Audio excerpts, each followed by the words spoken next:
श्री कृष्ण की 4 ऐसी दुर्लभ कहानियां जो आपने कहीं नहीं सुनी होगी। यहाँ हम आपको सुना रहे हैं कृष्ण के जीवन की ऐसी 4 कहानियां जो बहुत ही दुर्लभ हैं। जाने कि कैसे दुर्योधन की पत्नी कृष्ण भक्त हो गई, कैसे कृष्ण ने सत्यभामा के घमंड को ठीक किया, कृष्ण का सिरदर्द कैसे अजीब ढंग से गायब हो गया और क्यों कृष्ण ने अपने एक भक्त को उसके हाल पर ही छोड़ दिया। कहानी नंबर 1, दुर्योधन की पत्नी का कृष्ण भक्त हो जाना। दुर्योधन की पत्नी का नाम भानुमति था।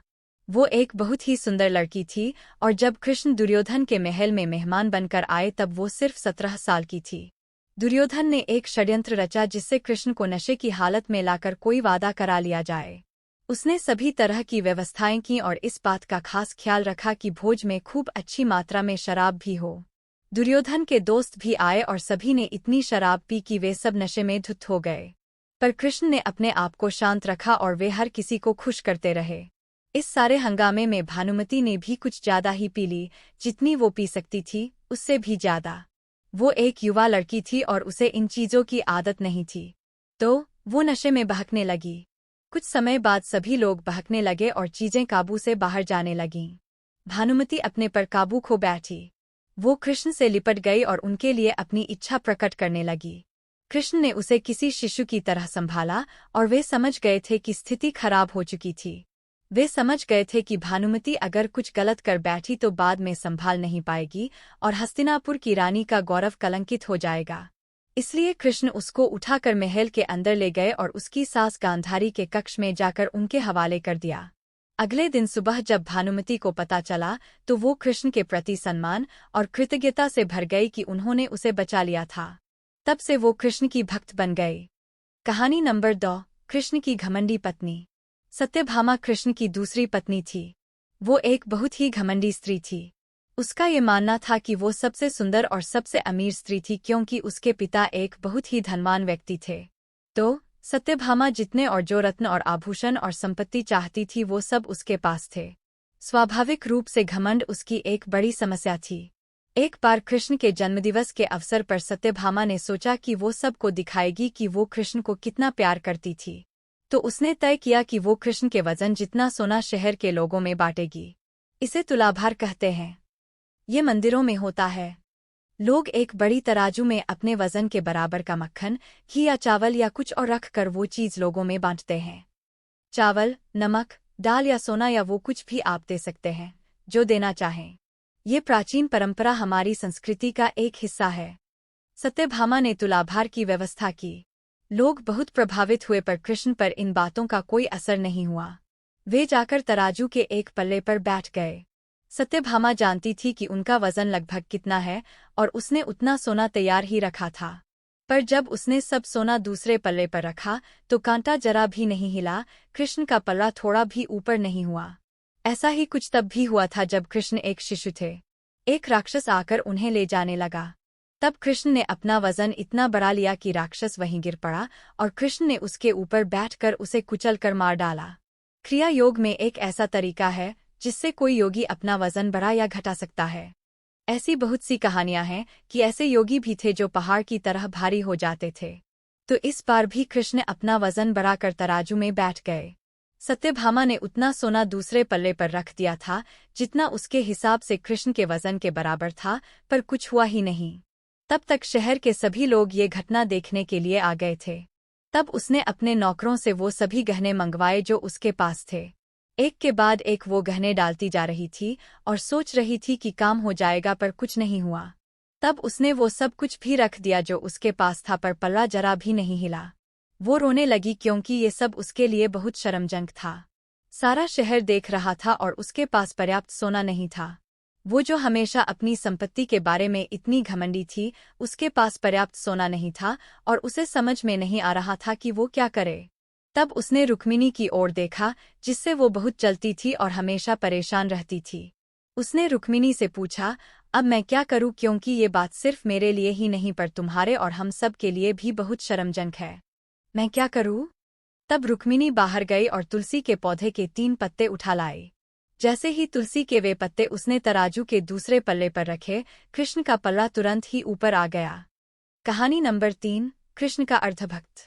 एक दिन कृष्ण दोपहर में खाना खा रहे थे और सत्यभामा बहुत ही खुशी और गर्व के साथ खाना परोस रही थी, क्योंकि वो ऐसे व्यक्ति नहीं थे जो रोज खाना खाने घर पर आएं। उसे ऐसा अवसर कभी कभी ही मिलता था कि वो उन्हें खाना परोसे, तो वो ये बहुत खुशी और आनंद से कर रही थी। खाने के बीच में ही कृष्ण अचानक उठ खड़े हुए और हाथ धोए बिना ही दरवाजे की ओर दौड़ने लगे। सत्यभामा अवाक रह गई और बोली, अरे, ये क्या है? खाना तो खा लीजिए और फिर जाइए। कृष्ण बोले, नहीं, मुझे जाना जरूरी है, और मुख्य दरवाजे की ओर दौड़ पड़े। पर अचानक वे वापस मुड़े और खाना खाने बैठ गए।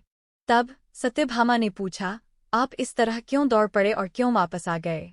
ये सब क्या है?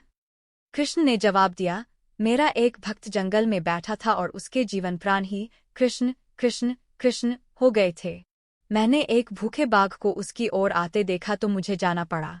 मैं दरवाजे तक पहुंचा ही था कि उस बेवकूफ ने पत्थर उठा लिया, तो मैं वापस आ गया। अब उसे अपने आप ही अपनी परिस्थिति संभालने दो। कहानी नंबर 4, कृष्ण के सिरदर्द का इलाज। एक बार कृष्ण के जन्मदिवस के अवसर पर उत्सव मनाने के लिए बहुत बड़ी तैयारियां की गई थी। नृत्य, संगीत और भी बहुत कुछ। लोग बड़ी संख्या में इकट्ठा हुए पर कृष्ण घर में ही बैठे रहे। वे शायद उसमें भाग लेना नहीं चाहते थे। वैसे तो कृष्ण हर तरह के उत्सव के लिए हमेशा तैयार ही होते थे, पर इस दिन किसी वजह से उनकी इच्छा नहीं थी। रुक्मणी आई और पूछने लगी, नाथ, आपको क्या हो गया है? क्या बात है? आप उत्सव में शामिल क्यों नहीं हो रहे? कृष्ण बोले, मुझे सिरदर्द है। हमें नहीं मालूम उनको वास्तव में सिरदर्द था या नहीं। हो सकता है कि वाकई हो, और ये भी संभव था कि वे नाटक कर रहे हों। उनमें वो योग्यता थी। रुक्मणी बोली, हमें वैद्यों को बुलाना चाहिए। तो वैद्य आए। उन्होंने हर तरह की दवाइयां दी। कृष्ण बोले, नहीं, ये सब चीजें मुझ पर असर नहीं करेंगी। लोगों ने पूछा, तो हमें क्या करना चाहिए? तब तक बहुत सारे लोग इकट्ठा हो गए थे। सत्यभामा आई, नारद आए। हर कोई परेशान था। क्या हो गया? क्या हुआ है? कृष्ण को सिरदर्द है। हम उन्हें ठीक करने के लिए क्या करें? कृष्ण बोले, कोई जो मुझे वाकई में प्यार करता हो, वो अपने पैरों की धूल अगर मेरे सिर पर मल दे तो मैं ठीक हो जाऊंगा। सत्यभामा बोली, ये क्या बात हुई? मैं आपसे बहुत प्यार करती हूँ, पर यह नहीं हो सकता कि मैं अपने पैरों की धूल लेकर आपके सिर पर लगाऊं। हम ऐसा काम नहीं कर सकते। रुक्मिणी रो रही थी। हम ये कैसे कर सकते हैं?